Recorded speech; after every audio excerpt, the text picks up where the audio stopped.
Okay, well, let's move on to the main event. Caleb Plant loses in maybe the upset of the year is a big favorite. The other candidates would be Ryan and Rowley, Charles Conwell losing about a month ago. This might take the cake. This might be our upset of the year halfway through the calendar year. And you just said before we got started, Caleb is still an elite fighter, a top fighter. A lot of the fans and people watching the fight last night feel like he's aging and that he may not be those things any longer in the super middleweight division. I think I got to see a rematch. I suspect he could definitely fight better in part two, but there was a little bit of a karmic resolution to this all. Plant, I've loved him in the past when he speaks from his heart, speaks from his chest, and he talks about, I'll whip his ass, I'll whip his. I remember him before being a champion crashing James DeGale's weigh in with Caleb Truax here in America and saying, I'll beat both of your asses on the same night, and that's on my daughter's life. You know, as he blesses himself as he says it. I like that. That's I'm hungry and I'm coming for everything and I want everything, right? And that's all good. But the way he spoke of Resendiz heading into this fight was flat out dismissive. It was he literally referenced him like he was a cockroach. I'm gonna step on him. I'm gonna step on him. I'm gonna step on him. I'm gonna step on him. And then he'd bring up their sparring session. You know, you remember what happened in that sparring session. It just kept throughout the buildup thinking he was punking this guy who was imprevious to all of that. It was going in one ear and out the other. Resendiz was a 26-year-old hungry fighter from Mexico, birth of his first child, and he came to win. What did you think of all of that, Raheem? I don't think they were translating anything that Caleb Plant was saying because there was so little register on Racidi's face when he was getting shit talked to him. And he was so happy the whole time. Like, you know, that they say a happy warrior is a successful one. And he was so calm, so assured. And I don't know if he was at the time. I didn't know if he was headed to the gallows and just one of these guys who skips right down the plank, or if he knew something that we did, that the rest of us didn't know. And I guess what he knew is that he was doing this for his soon to be born child and that he was going to win. And I think you're right. Caleb Plant, no matter what he says, might have taken the challenge a little bit light. He might have gone in saying, and he is not anything close to a lazy fighter or somebody who's not a workhorse. He has 100% workhorse, but the Which is why it's odd mentality. that he has these gas tank problems. The dude is shredded. He trains his ass off. He eats well. Yeah. But the mentality going into camp might have just been, let me be the best me. You'll hear that from a lot of fighters if they, especially if they don't rate their opponent. Oh, I've fought this guy. I know what he's gonna do. You assume that he's gonna do the same thing you've seen, and you just have to do what you are best at and don't really have to game plan for this guy. You don't need to. I don't think that they spend a lot of time strategizing for him. I think they knew what they were getting in their minds. They knew that they were better than him, and he felt like his experience in the sparring session is just going to be repeated in the ring. And I don't even know what that sparring is like. You know, we're just taking his word for it, but I don't know what that sparring session really was like, except that on the night, it clearly wasn't what he was expecting. And Racidez is a guy that came in on a mission, and he fought like a happy fighter. Once it wasn't going the way Caleb thought it would go, which I think he expected to be out of there in 7 rounds. I thought in his mind, he was thinking, I'm going to break this guy down and knock him out inside of 7 for sure. He wasn't planning for 12. And he did win the beginning, almost the Got first off half. two I zip. He think it was got off close. two He got off zip. to a good start. Yeah, He got yeah. off to a good start. But he didn't get off to a dominating start. No. It wasn't like, oh, this guy didn't come back from some overwhelming few rounds. No. Like, no. And so I believe there was some underestimation involved, and maybe there is some chronic fatigue late in fights as you do age. And there's also the reality, man. And this also can sound like an excuse, but I've been around the game long enough to have seen it at different levels. Sometimes you can just overtrain, and you can actually make a habit of overtraining. Like for an aging fighter to be that shredded and to naturally be that cut at the age, sometimes that's because you're doing too much in the gym. And then on the night, you gas because you're overtrained. That's something that they could look at. I've not been in camp. That could not be true, but I've seen it true for elite level fighters before, and they just don't even think like that because as a young man, when you have all the energy, you have all the muscle recovery, you're 1,000% ready to train that hard every fucking single day.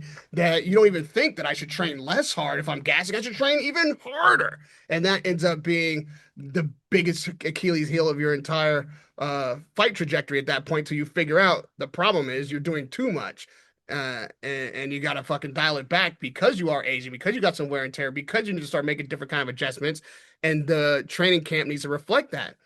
You know, not having been in camp with him at all, just saying what I've seen in the past, maybe take a look at that. Yeah, and I recommend everyone who's watching this, and I made sure to do this not at the beginning so they wouldn't just click off of us. Watch Paulie Malignaggi's breakdown of Caleb last night. It was superb. And Paulie talked about fighters when they make a lot of money and they start to get older, they start to fight not to lose, as opposed to fighting hungry and fighting to win and fighting to get the other guy out of there, you know? And I saw some of that from Plant last night.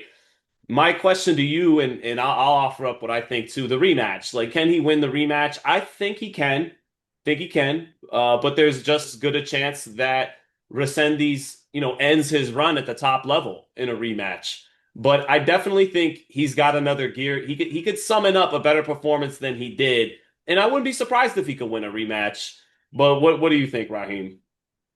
I mean, of course, he can win the rematch. However, I don't think he's a favorite in the rematch. I think that this was not a fluke. Something clearly needs to change. If it's not overtraining, it's something. And until we see him make that adjustment, I think at best it's even money. At best, it's even money. And that's if you really have, faith that whatever needs to be corrected will be corrected. But in the lead up to the rematch, if that is what's next, we'll be looking very closely to see if we see anything different, if what's changed. And of course, like not that this is quite as big a win as Ruiz and Joshua, but you also got to be careful when you win a big show like that. You're a huge underdog. Your baby's coming. Now you got a little bit more money on the horizon because the next fight you're gonna get paid. And if Mercedes doesn't stay focused or decides that it's time to party and this is the pinnacle of his career, he could come in into a buzzsaw next time out. So those are both two storylines that you're gonna have to follow to determine who should be the favorite if indeed this fight is next. I don't get that vibe from Resendez. Neither do I, but I didn't get Yeah. it from Ruiz either. To be fair, I not until You didn't get not it from until. Rudy. Guy was 270 pounds and you didn't get he was, But he had been 270 pounds, and he had been the guy who really was good enough to win and never really got the shot because he was fat and people thought he couldn't win it. And then he got in and got rid of Joshua at a moment that nobody, I mean, talk about an underdog, right? So yeah. I thought that when he finally had that moment when he was vindicated for all the things I'd seen him in Wildcard. You got to remember, Luis had been around a long time by the time that Joshua fight happened. He had been at Wildcard. I'd seen him sparring. I knew he wasn't some fat, lazy slob. I knew he had talent, and I knew that some guys the weight doesn't make them slow or inefficient. He carrying weight was still a damn good heavyweight and just Yeah. wasn't getting opportunities. So I thought once he got that moment, oh, we're gonna see a better Luis than we've ever seen. Like this guy is now coming into his own. Right. Fair That's enough. what I thought Right. we were going to see.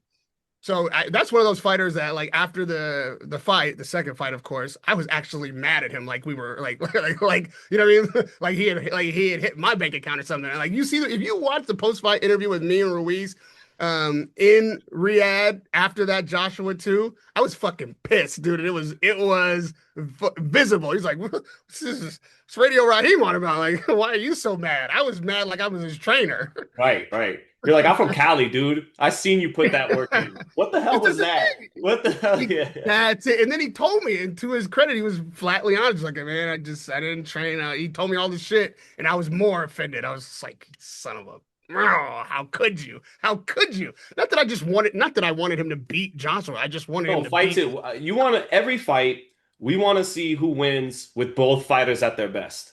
That's it. We don't want to see it because of any other reason than the other guy is better than the other guy. That's it. Yeah, Anything yeah, else yeah, taints it a little bit. yeah, yeah. That exactly.